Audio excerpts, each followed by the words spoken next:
हाँ जी, आगे देखो।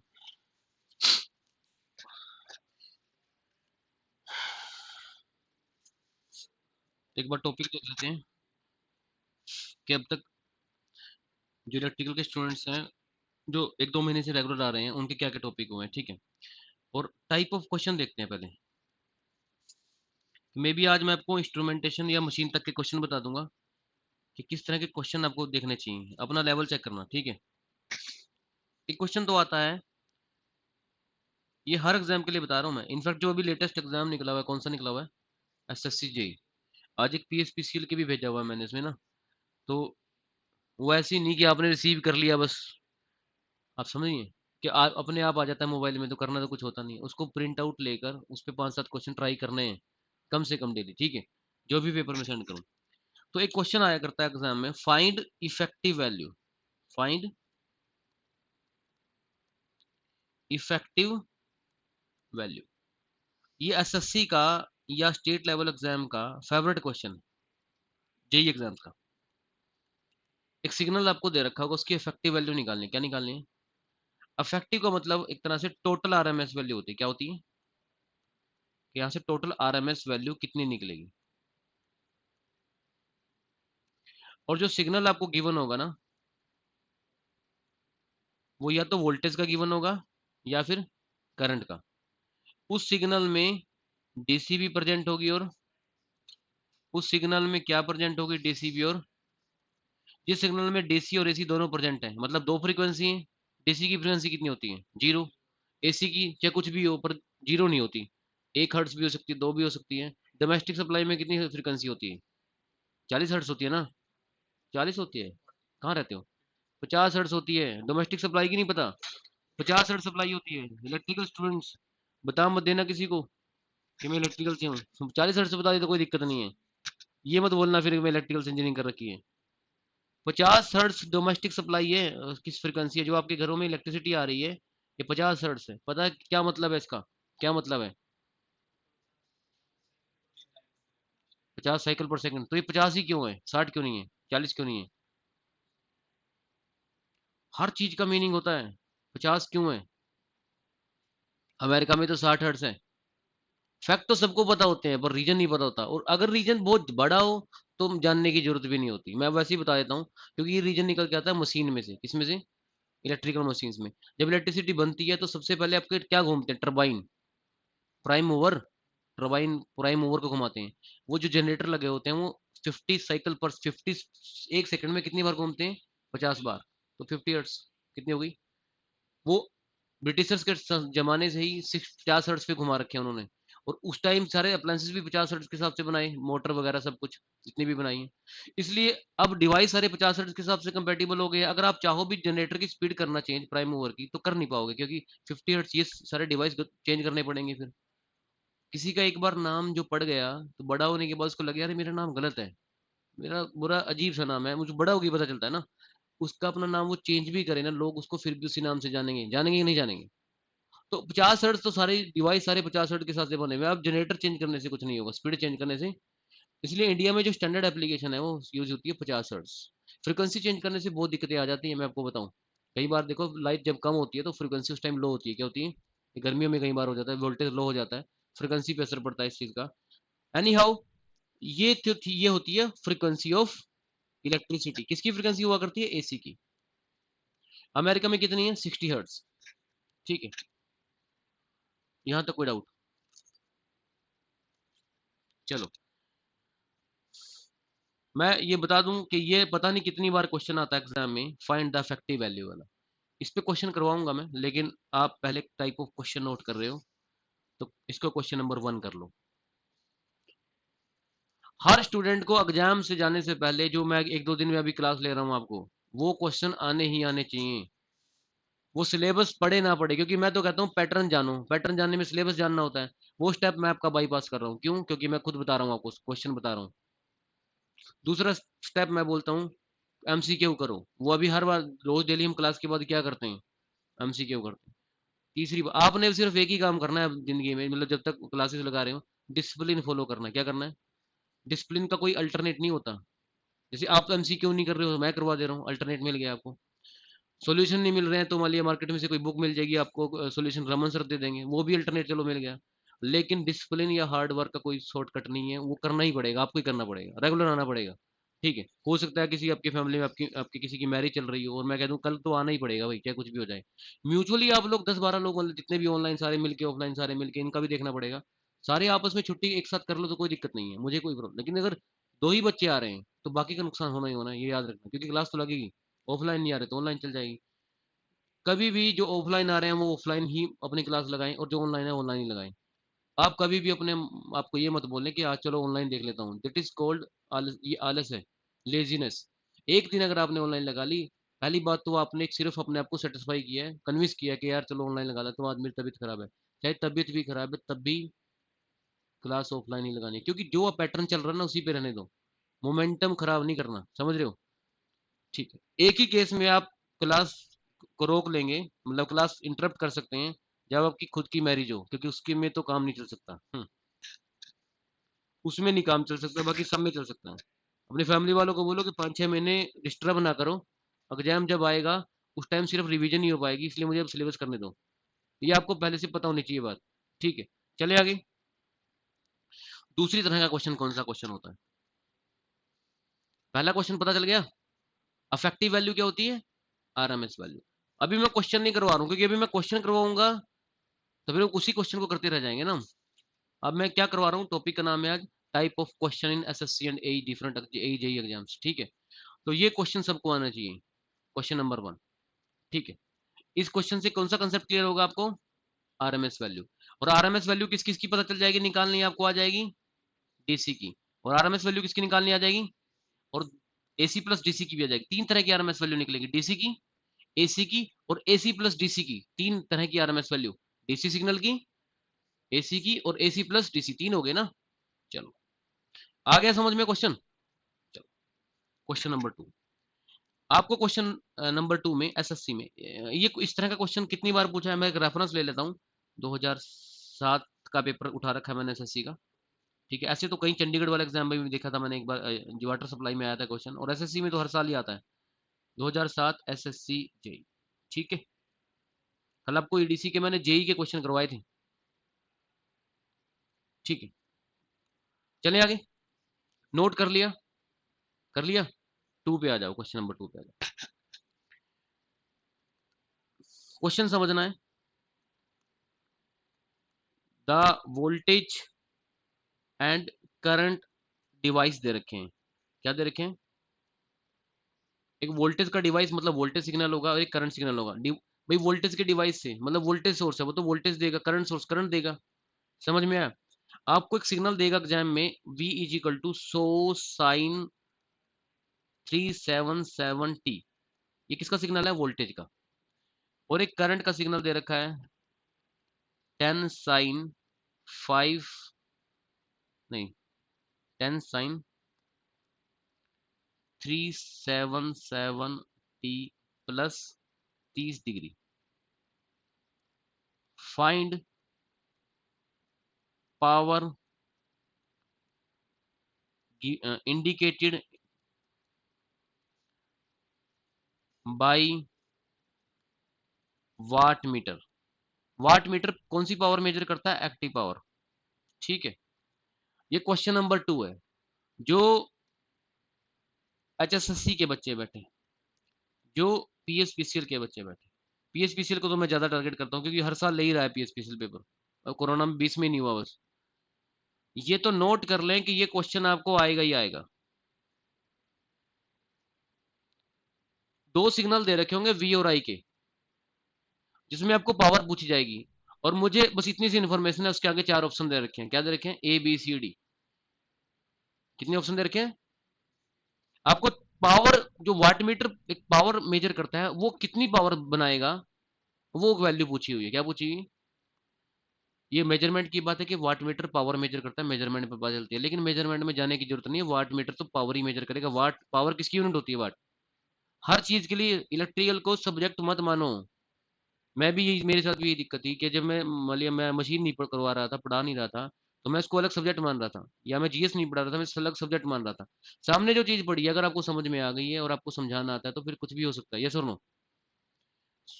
ये बैरियर तो हमने खुद लगाए हुए हैं अपने ऊपर कि ये मशीन मैं भी नहीं करूंगा, कल करूंगा, नेक्स्ट वीक नेक्स्ट मंथ करूंगा, पावर सिस्टम नहीं करता, अभी मैं डिजिटल नहीं करता। अगर समझा दे कोई तो वो आ सकती है। स्पीड कैसे बनेगी? बार बार प्रैक्टिस करके। चलो, क्लियर है क्वेश्चन? अब इस क्वेश्चन में बहुत सारी कमियां दे रखी हैं एग्जामिनर ने।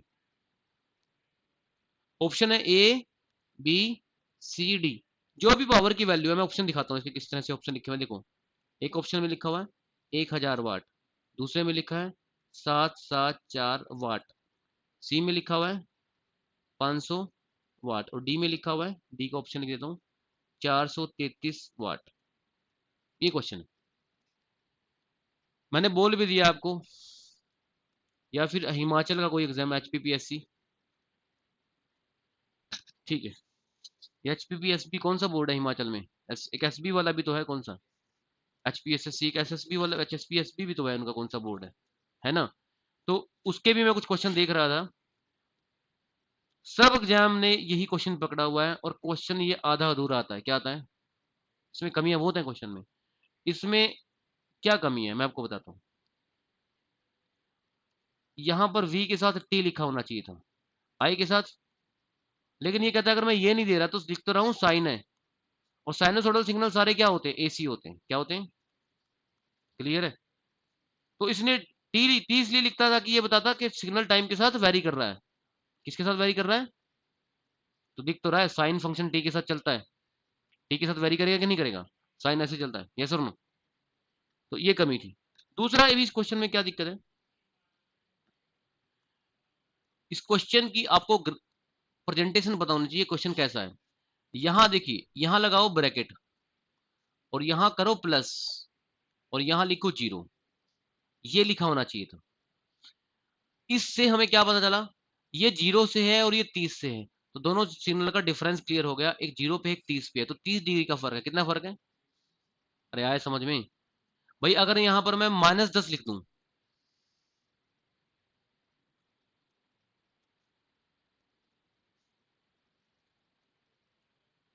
क्या लिख दूं, तब कितने का फर्क हो गया?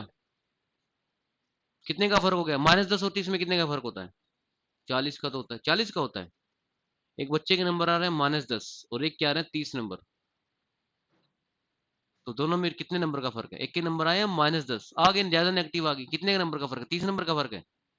माइनस वाले के जीरो से भी कम नंबर है। माइनस वाला पता कहाँ बैठा है? यहाँ पर।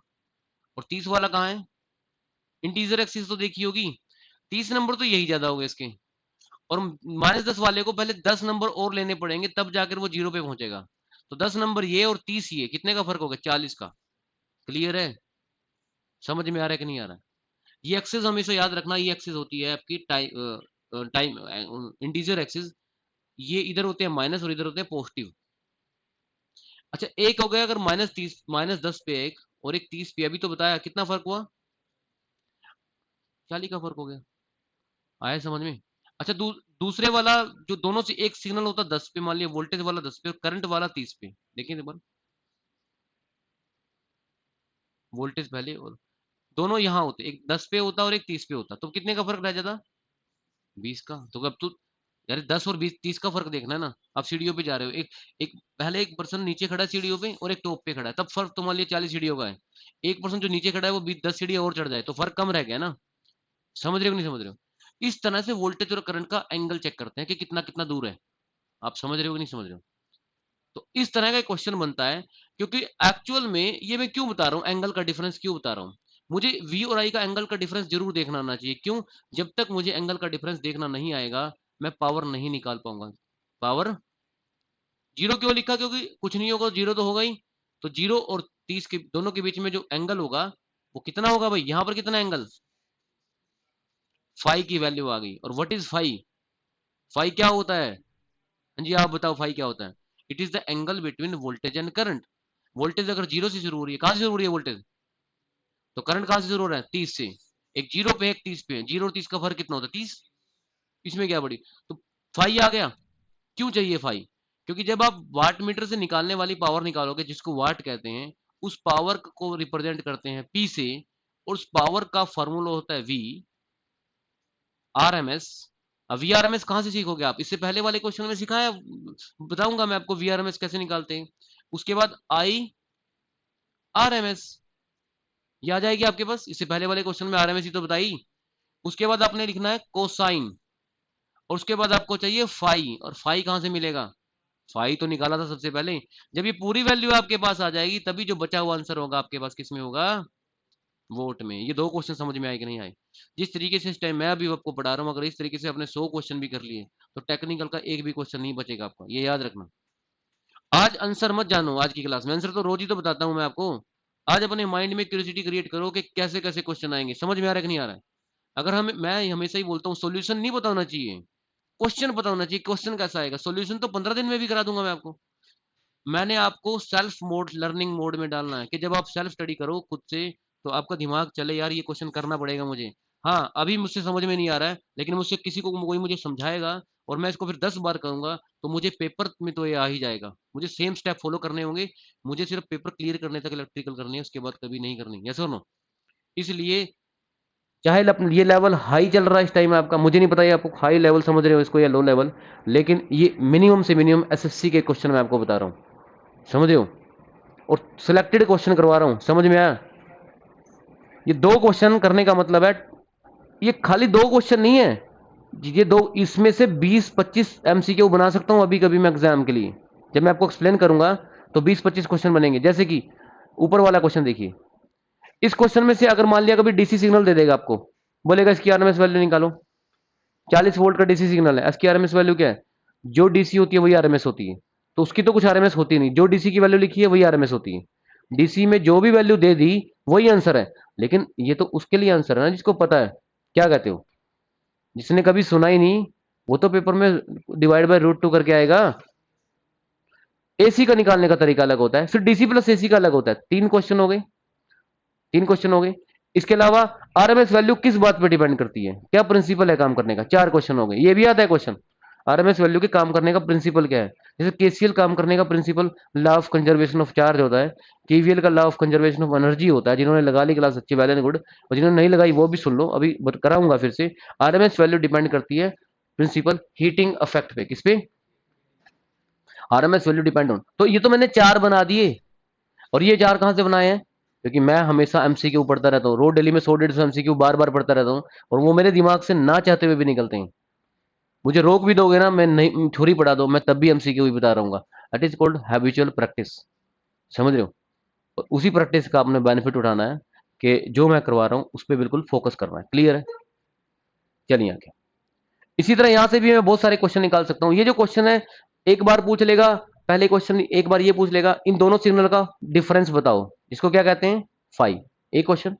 दूसरा क्वेश्चन बोलेगा इस क्वेश्चन में पावर निकालो, लेकिन पावर, क्योंकि ऑप्शन में डब्ल्यू लिखा हुआ है, क्या लिखा हुआ है, इसलिए मुझे पता चल गया कि पावर जो निकालनी है वो एक्टिव पावर निकालनी है। एक्टिव पावर को वाट कहते हैं, क्या बोलते हैं। लेकिन अगर ऑप्शन में लिखा होता वी ए आर, क्या लिखा होता, तो आपको रिएक्टिव पावर निकालनी पड़ती, क्या निकालनी पड़ती।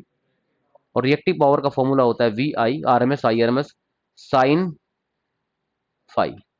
दो क्वेश्चन हो गए, दो हो गए। ऊपर वाला पी फॉर एक्टिव पावर और क्यू फॉर, हाँ जी, रिएक्टिव पावर कहां जाती है, इंडक्टर और कैपेसिटर में, और एक्टिव पावर कहां जाती है, रजिस्टर में, ये याद रखना। अरे तीन ही तो लोड होते हैं। मैं हर चीज को इस तरह से देखता हूं, इलेक्ट्रिकल का कोई भी डिवाइस मैं देख रहा हूं, मुझे उसमें सिर्फ एक आर नजर आता है और एल नजर आता है और एक सी। इतना परसेंट इसमें आर है, इतना परसेंट एल है, इतना परसेंट सी है। मुझे वो डिवाइस, हम किसी चीज को इलेक्ट्रिकल इंजीनियरिंग में मैकेनिकली नहीं देख सकते, हमें कैसे देखना पड़ेगा, इलेक्ट्रिकली देखना पड़ेगा।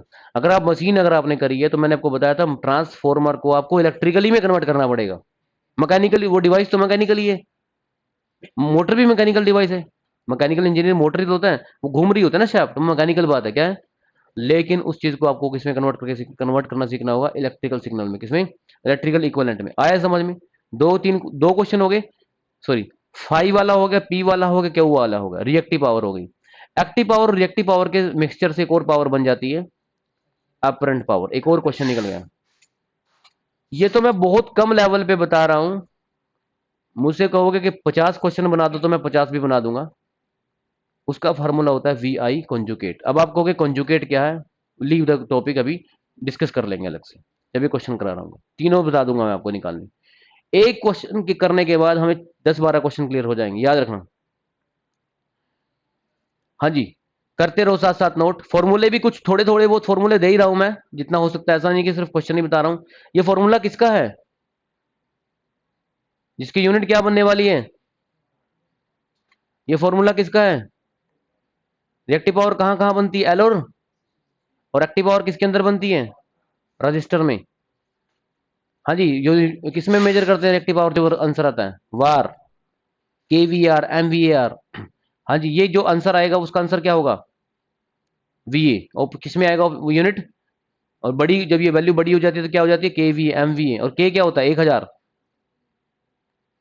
जैसे वाट, किलोवाट, मेगावाट होता है, इस तरह केवी, एमवीए भी हो सकता है। और ट्रांसफार्मर केवीए में तो होते हैं आपके एरिया में जो डोमेस्टिक लगते हैं। क्लियर है? कर लो नोट, कर लो नोट। दो तरह के क्वेश्चन समझ में आ गए। अब कम से कम ये 10-12 क्वेश्चन हो गए एमसीक्यू, अभी दो क्वेश्चन जो मैंने आपको बताए। चलो आगे, अगर नोट कर लिए तो बता दो।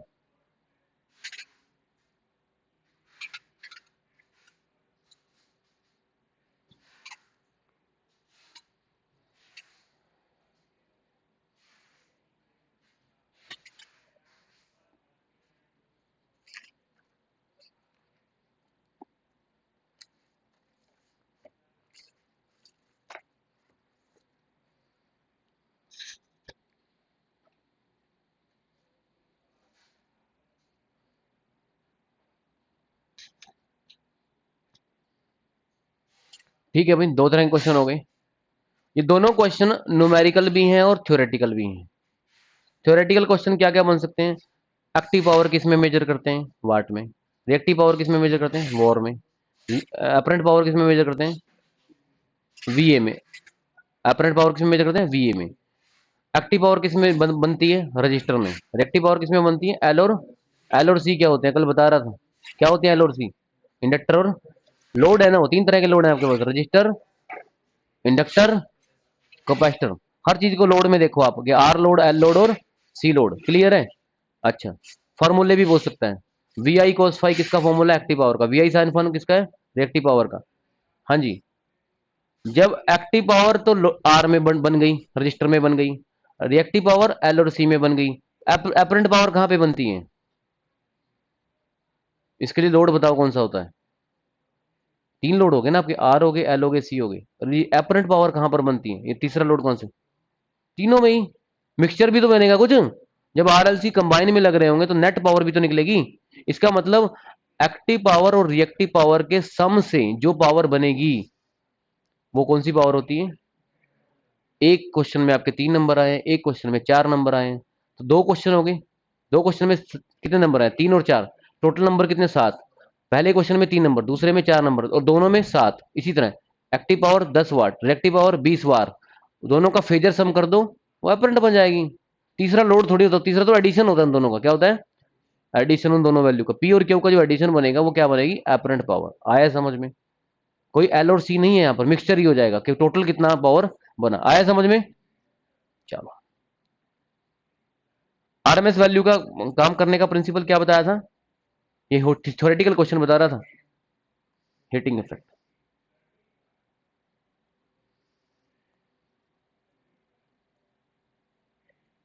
आरएमएस वर्किंग प्रिंसिपल पता होना चाहिए भाई ये बात। हाँ जी, उसके बाद एवरेज। अभी एवरेज का आया नहीं क्वेश्चन, लेकिन वर्किंग प्रिंसिपल इसका भी है। These are the theory question only. Working principle. हाँ जी, आगे केसीएल वर्किंग प्रिंसिपल। उसके आगे केवीएल वर्किंग प्रिंसिपल। आया समझ में? मैंने सिर्फ क्वेश्चन ही बताने हैं, मैं आंसर तो बता भी नहीं रहा हूँ। हालांकि मैं बोल रहा हूँ, लेकिन डिक्टेट करो ना करो मुझे नहीं पता, लेकिन टाइप ऑफ क्वेश्चन आपके दिमाग में होना चाहिए कि क्या क्या क्वेश्चन आ रहे हैं। बताओ यहां तक। आरएमएस वैल्यू का वर्किंग प्रिंसिपल, एवरेज वैल्यू का, केसीएल का और केवीएल का। यहां तक कोई दिक्कत?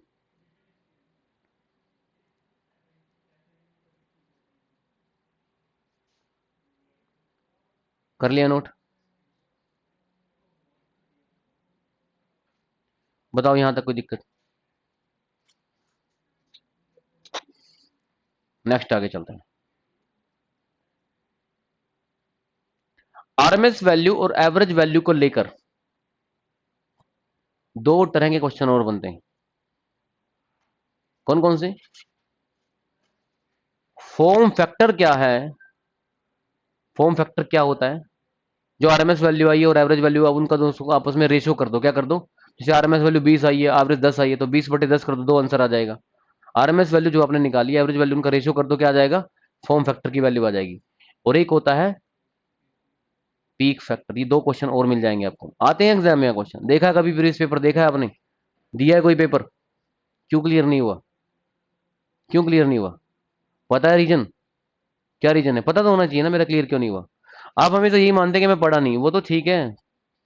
पढ़े तो आप अपने डिप्लोमा डिग्री में भी नहीं पढ़े, तो आप वहां भी तो पास हो गए थे। स्ट्रेटजी, कंपटीशन एग्जाम की जो स्ट्रेटजी है वो थोड़ी अलग होती है, ठीक है। जो बच्चे 10th 12th में भी फेल हो चुके होते हैं, ये कोई गारंटी, उसके बाद पास भी हो गए और उन्होंने ग्रेजुएशन सिर्फ 40% से की है, वो लोग, उन लोगों ने भी इंडिया का सबसे बड़ा एग्जाम आईएएस क्लियर किया है। कल आपने क्या किया था ये कभी मैटर नहीं करता। उसके बाद नेक्स्ट डे आप आज क्या कर रहे हो वो मैटर करता है। कल आपको क्या करोगे ये भी मैटर नहीं करता। आप बोल दोगे कल नहीं छोड़ूंगा मैं, कल मैं 15 घंटे पढ़ूंगा, ये होगी फ्यूचर की बात, आए समझ में? और कल आपने क्या किया ये भी मैटर नहीं करता, चाहे आप कुछ भी करके आए हो, नहीं पढ़ा, जो पढ़ा कुछ, या जीरो लेवल है, फर्क नहीं पड़ता। बात यह है कि आज की डेट में आप कितना काम समझ कर रहे हो। समझ रहे हो मेरी बात? इसलिए डेली जब भी आओगे, रोज नया ही दिन होगा, उस डेज में आपने 100% देना है अपना समझने में। आए समझ में? ये दो क्वेश्चन बताओ, क्योंकि ये जितनी मेहनत, मैं अभी भी कॉन्फिडेंटली बोल सकता हूँ, अगर आप रोज 2 घंटे रिवीजन कर रहे हो तो मुझे 4-5 घंटे पढ़ना पड़ता है आप लोगों के लिए, समझ रहे हो? आप 10% भी कम, 10% भी मेरा मेहनत नहीं कर रहे हो। अगर आप इतनी मेहनत, मेरे जितनी मेहनत करोगे, यही तो, यही यही तो आपको वैसे भी निकल जाएगा क्लास लगाने से। मैं वैसे ही बोल रहा हूँ नॉर्मली, क्योंकि इतने लेवल के क्वेश्चन आ रहे हैं। मैं तो कह रहा हूँ अगर मेरी इतनी मेहनत करोगे तो आईएएस भी निकाल सकते हो, क्योंकि हर बंदे के अंदर एक पोटेंशियल, हिडन पोटेंशियल होता है, उसको खुद नहीं पता होता कि वो क्या कर सकता है। वो पता कब चलता है? जब आप कर लेते हो। आईएएस बनने के बाद इंसान को लगता है कि मैं आईएएस बन गया, इसका मतलब पोटेंशियल तो उसमें पहले से ही था। बनने, अरे बन तो गया वो, लेकिन बना तो वो खुद ही ना, मेहनत करके। जब आप 10th में होते हो तो एक स्टूडेंट ऐसे 10th के बाद उसने मेडिकल ले लिया और वो डॉक्टर बन गया। क्या बन गया? बाई चांस वो नॉन मेडिकल लेता तो एक अच्छा इंजीनियर बन के, आईआईटी वगैरह से बीटेक करके वो भी बन सकता था। जितनी मैंने डॉक्टर में की, आईआईटी +2 में मेहनत करके आईआईटी के थ्रू बीटेक कर लिया और फॉरेन में कहीं सेटल होकर बैठा, इंजीनियर बन गया। वो कॉमर्स लेके सीए भी बन सकता था, अच्छा फील्ड है। इसका मतलब ये कुछ भी फील्ड ले सकता था। पोटेंशियल इसमें डॉक्टर बनने का भी है, इंजीनियर बनने का भी। और वो तो डायरेक्शन डिसाइड हो रही है, क्या हो रही है? एक्चुअली हमें डायमेंशन पता होती है, एक्स, वाई और जेड। हम किधर जा रहे हैं? आप अपने घर की तरफ एक्स में जाओगे या वाई में जाओगे या जेड में जाओगे, जहां पर भी आप रहते हो। एक डायमेंशन और भी होती है, टाइम की डायमेंशन। क्या होती है? अगर आज कौन सा ईयर चला है? 2022। आपने जब भी डिप्लोमा किया, मान लेते हैं 2016 में किया, 17 में किया, किसी एक रेफरेंस मान लो 17 में। 2017 में आपको कोई बोलता कि डिप्लोमा मत करो, ये काम कर लो, तो आज आप वो चीज होते फिर। मतलब टाइम में भी जो आप डिसीजन लेते हो, वो टाइम का डायमेंशन वही चल पड़ता है और उसी में आप वही चीज बन जाते हो जो आपने डायरेक्शन डिसाइड की। पोटेंशियल सारे प्रेजेंट होते हैं। पोटेंशियल, पोटेंशियल का नहीं फर्क पड़ता। पोटेंशियल तो जो करोगे, डायरेक्शन जिसने दे दी, वो अलग बात है। किसी से सुन के आप डिप्लोमा कर रहे हो या डिग्री कर रहे हो, या आपकी फैमिली ने आपको प्रेशराइज किया कि डिप्लोमा कर लेना चाहिए, या किसी और ने किया। मैं आप लोगों के लिए पॉजिटिव बात बताता हूँ एक, तैयारी करने का सबसे ज्यादा, तैयारी करने में रिस्क है कि नहीं? अरे मानते हो कि नहीं मानते हो? कोई भी आप तैयारी करो, उसमें आपका टाइम स्पेंड होता है, 1 साल 2 साल। मानते हो कि नहीं मानते हो? रिस्क किस बात का है बताना? अगर सिलेक्शन नहीं हुई तो क्या बनेगा? यही होगा ना। लेकिन ये खुद की सोच है आपकी। मैं आपको सिंपल सी बात बताता हूँ, ये बिल्कुल लाइफ के ऊपर इंप्लीमेंट करना आप अपने। यहां आपके पास सिलेक्शन हो गई तो गवर्नमेंट जॉब, और नहीं हुई तो, यही दो ऑप्शन इंडिया में बाय डिफॉल्ट, पता ही होगा आपको। मैं आपको बता दूं, ये जो रिस्क वाली बात है ना, इंजीनियरिंग स्टूडेंट के लिए होती ही नहीं। पूछो क्यों? रिस्क वाला पता है किस बच्चे के लिए होता है? जो ग्रेजुएशन कर रखी होती है, जिन्होंने आर्ट से क्या किया होता है, ग्रेजुएशन की होती है आर्ट से, +1 +2, उनके पास ज्यादा ऑप्शन होते ही नहीं। आप लोगों के पास तो वैसे भी ऑप्शन है, किसी इंडस्ट्री में जाके कभी भी खड़े हो जाओ। स्टार्ट आपको 10-15 हजार से मिल सकता है, लेकिन 2-3 साल में फिर लग जाओगे। आप समझ रहे हो नहीं समझ रहे हो? इंजीनियरिंग वालों के लिए तो रिस्क 1% भी नहीं है। वो तो वैसे ही ओवर एम्बिशियस हो गए हैं, मोहम्मद बिन तुगलक की तरह। समझ रहे हो? कि हमें ये भी चाहिए वो भी चाहिए। अरे यार रिस्क तो 1% भी नहीं है आपका। आप तो एक्स्ट्रा मेहनत करके सेट होना चाह रहे हो किसमें? हाँ प्रायोरिटी लेके चल रहे हो, आपके गवर्नमेंट मेरी प्रायोरिटी है, सुनो। उसके बाद अगर नहीं मिली तो प्राइवेट जॉब, लेकिन आपकी तो सिक्योरिटी 100% है। हाँ मैं मानता हूँ ग्रेजुएशन जो नॉर्मल कर लेते हैं उनका हमेशा बहुत बड़ा रिस्क रहता है, क्योंकि उनका कुछ बनता नहीं है फिर। भले वो क्लैरिकल की तैयारी की +2 के बाद, नॉर्मल नॉन टेक पटवारी एग्जाम डिफरेंट निकलता है, तो नहीं निकला ना वो कुछ कर भी नहीं सकते। किसी स्कूल वगैरह में जाएंगे, बीएड करेंगे, जेबीटी करेंगे, वो वही 2-4 हज़ार रुपये मिलने हैं, या फिर ट्यूशन वगैरह पढ़ाएंगे, स्कोप है ही नहीं उनका कुछ। तो इंजीनियरिंग स्टूडेंट्स ऑलरेडी सेटल हैं। आप ये मत सोचिए कि आपकी इंजीनियरिंग की जो डिमांड है वो घट गई है। डिमांड उन लोगों के लिए घट गई है जो जो इंडस्ट्री की डिमांड है ना, वो वाला कोर्स आप कर लो बस। क्या है वो 5-6 महीने आपको एक्स्ट्रा वो करना पड़ेगा, आपकी 100% सिलेक्शन है।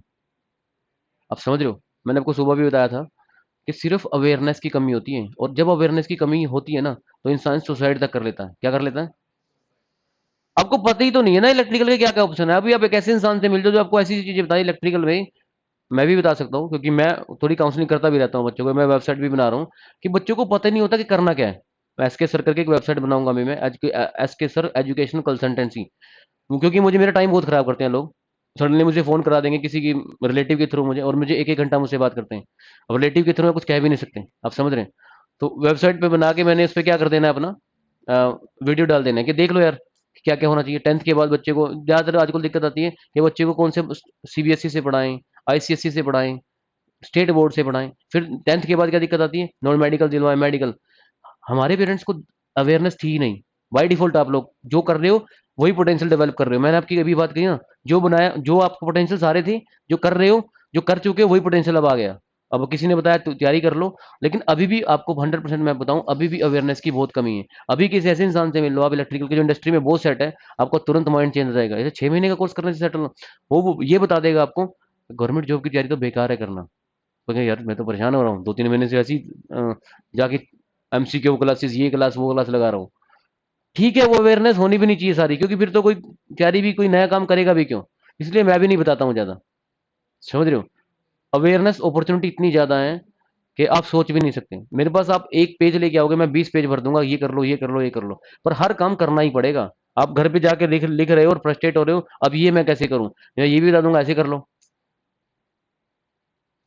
रिस्क नाम की चीज लाइफ में होती ही नहीं है। जो मिडिल लेवल फैमिली है इनको तो रिस्क, इनका तो इनके लिए रिस्क कुछ नहीं होता ना, इनके लिए लक कुछ होता है। इनके लिए हर एक ही काम होता है, बस क्या करो, मेहनत करो, सीधी सी बात है।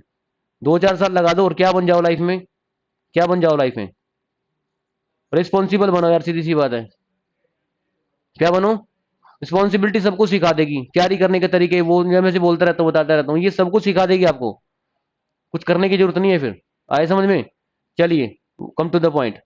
तैयारी मैं इसलिए, मैं ये बातें इसलिए बता रहा हूँ यार, ये मैं बहुत मेहनत करके आपके लिए लेक्चर प्रिपेयर करता हूँ, और मेरी मेहनत का सीधा असर आपकी लाइफ पे होने वाला है। आप समझ रहे हैं? और वो मेहनत, अगर सबसे मेरी पहली प्रायोरिटी तो ये है कि गवर्नमेंट जॉब आपको मिले, इसलिए आपको मोटिवेट करके मैं चाहता हूँ कि आप मेहनत करने का जो आपका, जो अगर 2 घंटे पढ़ रहे हो तो 3 कर दो, एकदम से तो नहीं होंगे। और 15 मिनट पढ़ रहे हो तो 20 मिनट पढ़ना शुरू कर दो, क्योंकि आपको पता चल गया कि मैं सिक्योर तो हूँ ही। समझ में आया? इसलिए जब पता चल जाता है ना कि आपको, जैसे आपको पता है कि कल आप गवर्नमेंट जॉब लग जाओगे, अब कोई आपको फ्यूचर में से आके बता दे, फिर आप टेंशन फ्री हो जाओगे, फिर आप ज्यादा पढ़ोगे। जब उसने बोला ना वो फ्यूचर में से कोई आया मुझे बताया, इसका मतलब तो मुझे मेहनत करनी चाहिए। हम फिर पढ़ते इसीलिए नहीं है क्योंकि हमें कॉन्फिडेंस ही नहीं है अपने ऊपर। समझ रहे हो? अगला दिन क्या आने वाला है, क्या क्या उसमें अपॉर्चुनिटी है, वो आप सोच भी नहीं सकते। सिर्फ रिस्पॉन्सिबल लोगों के लिए सारे ओपन दरवाजे खुले हुए हैं। ठीक है? तो ये 2 क्वेश्चन समझ में आए कि नहीं आए, पहले मुझे ये बताओ।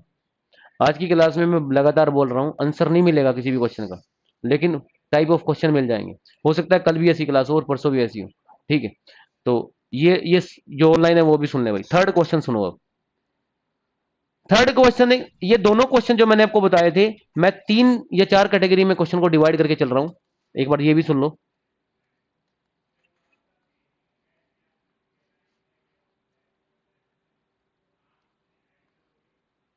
ये कैटेगरी कर दी मैंने क्वेश्चंस की।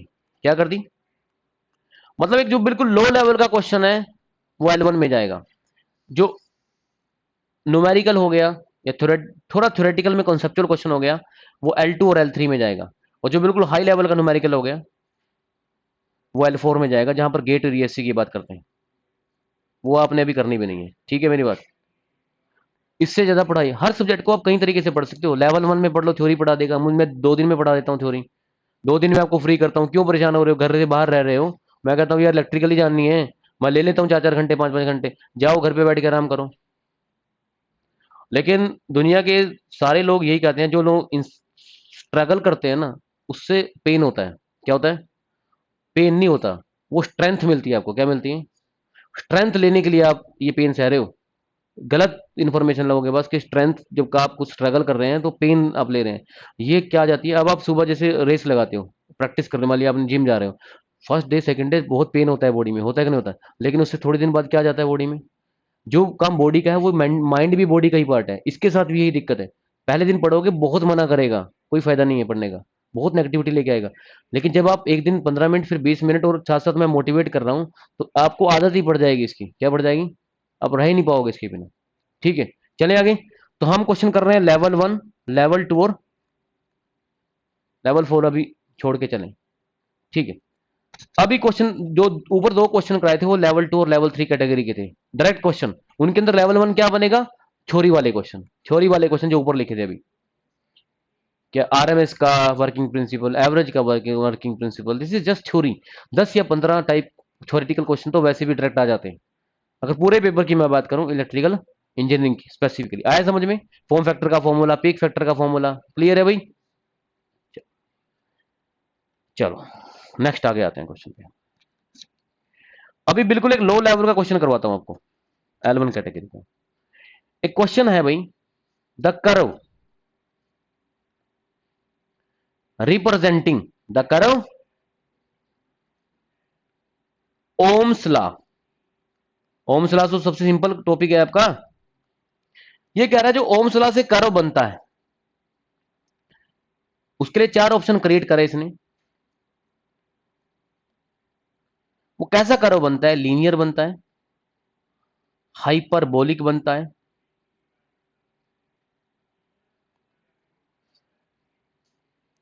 पैराबोलिक बनता है, या ट्राइंगुलर बनता है। ट्राइंगुलर। हाइपरबोला देखो ऐसा होता है, इस तरह का। ट्राइंगुलर किस तरह की होती है? इस तरह की। ये सारे सिग्नल नॉन लीनियर है। कैसे सिग्नल है? और ये किस किस के बीच में बनेंगे? एक जगह वोल्टेज होगी और एक जगह।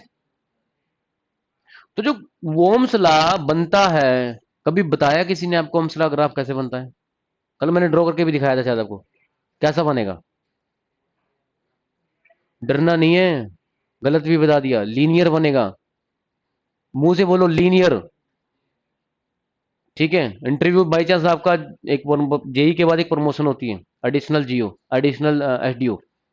जेई लगने के बाद आपकी प्रमोशन होती है एडिशनल जेई, उसमें आपको डिपार्टमेंट का एक पेपर देना होता है। ठीक है, उसमें आप, क्योंकि आपके पास सफिशिएंट क्वालिफिकेशन तो है नहीं, मान लिया ग्रेजुएशन तो है नहीं, लेकिन फिर भी एक्सपीरियंस के बाद आप क्या बन जाते हो?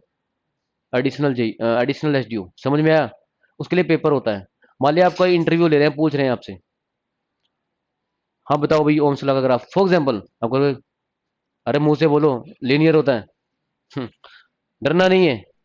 ठीक है, आप सामने कौन बैठा होगा उस टाइम? एससी एक्शन, वो भी इंसान है। गलत भी बता दिया आपको, सैलरी नहीं काटेंगे वो। आप तो इंटरव्यू देने आए, कोई बात नहीं, मत लगाओ, मैं तो जेई ठीक हूँ। मुझे फर्क थोड़ी ना पड़ता है, सैलरी तो उतनी मिलती है। वो सिर्फ तो पोस्ट का वो बढ़ जाता है। ठीक है, एडिशनल एसडीओ बन गए आप। ठीक है, उसका अलग पेपर होता है। और जेई लगने के बाद, ए लगने के बाद आपको पता भी होना चाहिए अब आगे, क्योंकि एक तो पहले अवेयरनेस नहीं थी, तैयारी लेट शुरू की। फिर जब जेई लग गए, फिर 10 साल बाद पता चला कि वो पेपर नहीं दिया, फिर अवेयरनेस, अवेयरनेस की कमी हमेशा रहती है। यार 10 साल पहले पता होता, जेई का पेपर की तैयारी करनी होती है, वहां एडिशनल जेई अलग से पेपर होता है। अकाउंट वगैरह का पेपर होता है, वो बिल कैसे बनते हैं उस चीज का पेपर होता है। वो मुझसे पूछो, मैं बताऊंगा आपको कैसे उसकी तैयारी होती है। पर वो मैं नहीं करवाऊंगा, हर बात के लिए मैं अवेलेबल नहीं हूँ। वो अकाउंट वगैरह का पेपर होता है। तो उसका, उसके लिए एडिशनल जेई क्या, किसका पेपर होता है? एडिशनल जेई का। जेई लगने के 10 साल बाद आपको पता चला यार एडिशनल जेई, हर बात जिंदगी में यार लेट ही क्यों पता चलती है मुझे? फिर ये कहोगे क्यों? क्योंकि ऑब्जर्वेशन की कमी है। किसी से भी जाके कुछ एक्स्ट्रा बात पूछते ही नहीं है। जब भी खाली बैठे हो तो यूट्यूब पे सारी मूवीज या जो भी आपकी सोशल मीडिया है वो एक्टिविटी रहती है, कभी हाउ टू से बाहर ही नहीं आए। आप समझ रहे हैं? चलो हाउ टू क्या होते हैं ना, लिखते हैं उसमें हाउ टू ये, हाउ टू वो, how to make selfie, good selfie, ये वो ये जितना ज्यादा क्रिएटिविटी करोगे उतनी ज्यादा लाइफ में सक्सेसफुल हो जाओगे। सक्सेसफुल होने का मतलब सिर्फ जॉब लगना नहीं होता, मेंटल सेटिस्फेक्शन होती है। क्या होती है?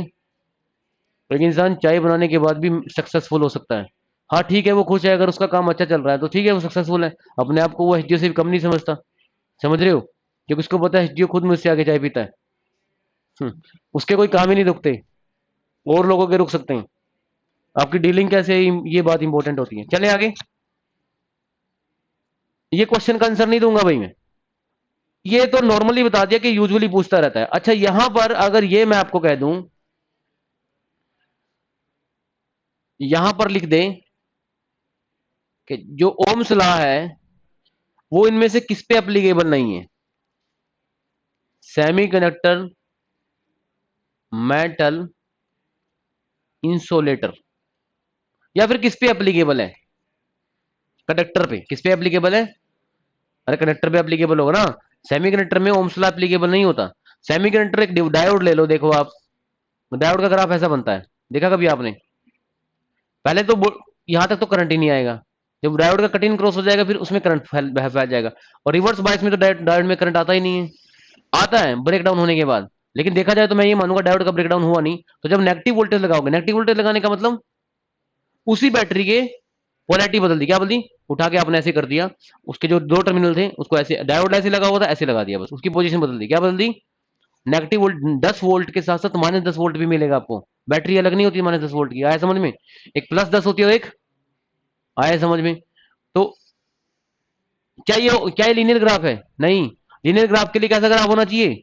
अरे बताया तो था, एक पूरी सीधी लाइन होनी, स्ट्रेट लाइन होनी चाहिए, ऐसी या फिर,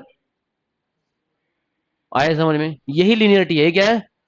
वोल्टेज और करंट के बीच में हमेशा क्या होना चाहिए? स्ट्रेट लाइन, या फिर ये वाली स्ट्रेट लाइन। बाकी सारे केस ये क्या है? Non linear. ये क्या है? Non linear. ये बताओ ये क्या है? ये ग्राफ बना रहा हूं वोल्टेज और करंट के बीच में, कैसा है ये? स्ट्रेट लाइन है ये। तो क्या बन गया ये? स्ट्रेट लाइन देखो वोल्टेज और करंट के बीच में, तभी बोलो उसको क्या है ये? लीनियर। आया समझ में? चलो, तो ओम्स लॉ पे भी एक्सप्लेनेशन कर दी मैंने आपको, कि क्वेश्चन पूछ रहा है ओम्स लॉ पे भी। चलो,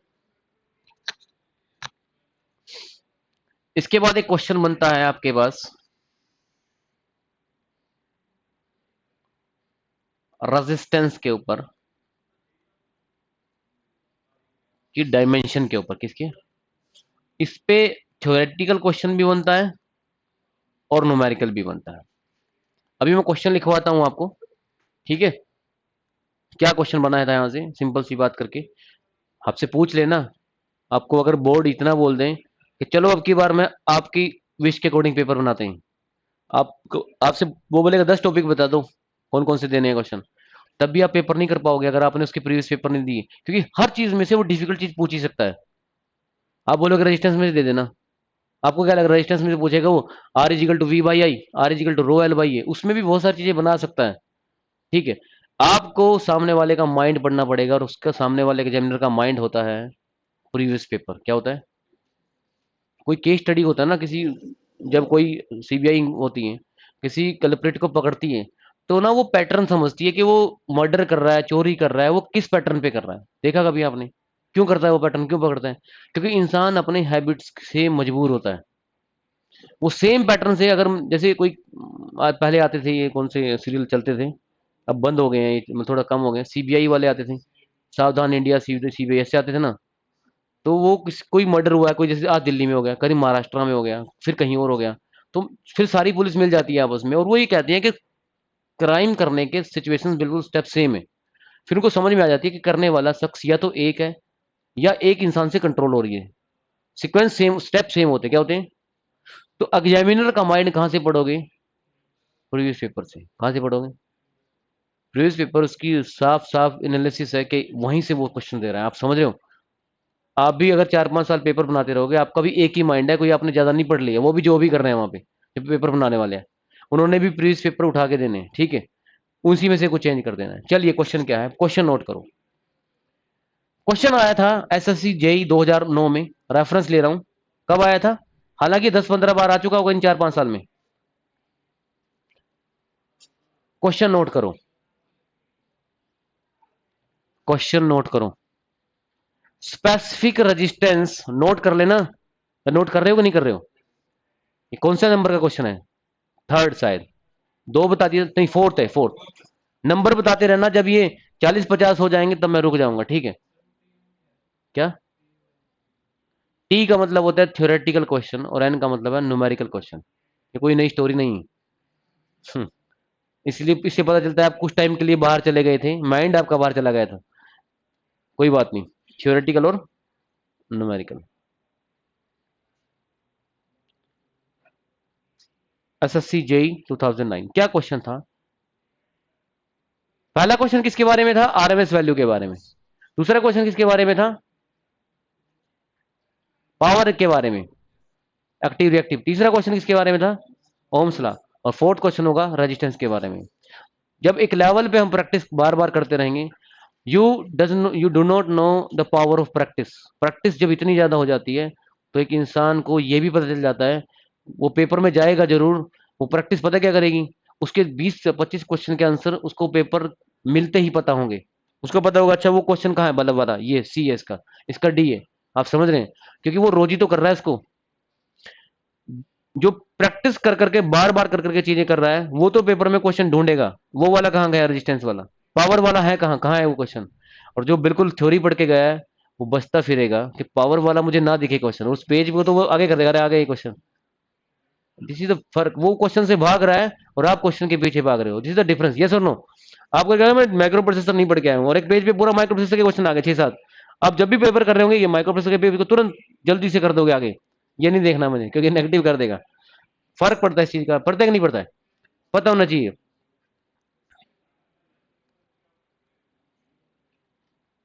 the specific resistance, the specific resistance of conductor,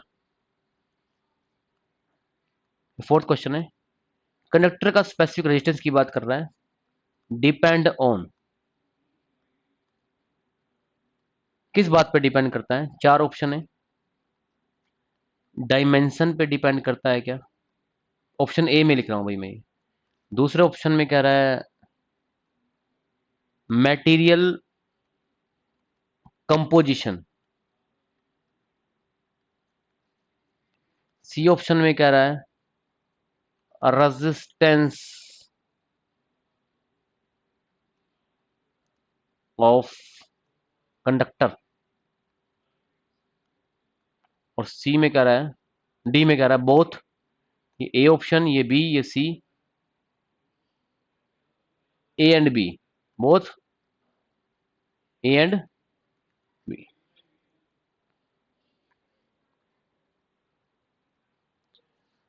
ये भी क्वेश्चन बहुत बार आ चुका है एग्जाम में, स्पेसिफिक रेजिस्टेंस वाला।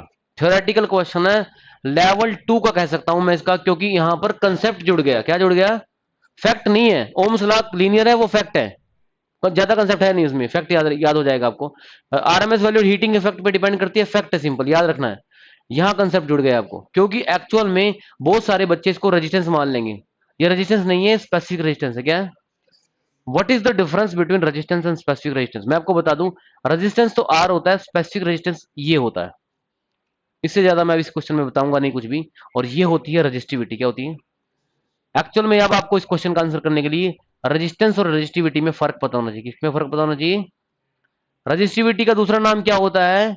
Specific resistance. क्या होता है? हालांकि रेजिस्टेंस ही तो लग रहा है वो, लेकिन स्पेसिफिक ने क्या बना दिया इसको? रजिस्टिविटी बना दिया। रेजिस्टेंस के आगे स्पेसिफिक वर्ड जोड़ दो तो क्या बन जाती है वो? वही है, रजिस्टिविटी है वो। क्या है? और रजिस्टिविटी का सिंबल ये होता है, इसको इंग्लिश में बोलते हैं रो। क्या बोलते हैं? रो। रानी, रा तो एजेंसी हो जाएगी। रो, RHO। अरे समझ में आया? दो चीजें हैं, और रेजिस्टेंस अलग चीज होती है, रजिस्टिविटी अलग चीज होती है।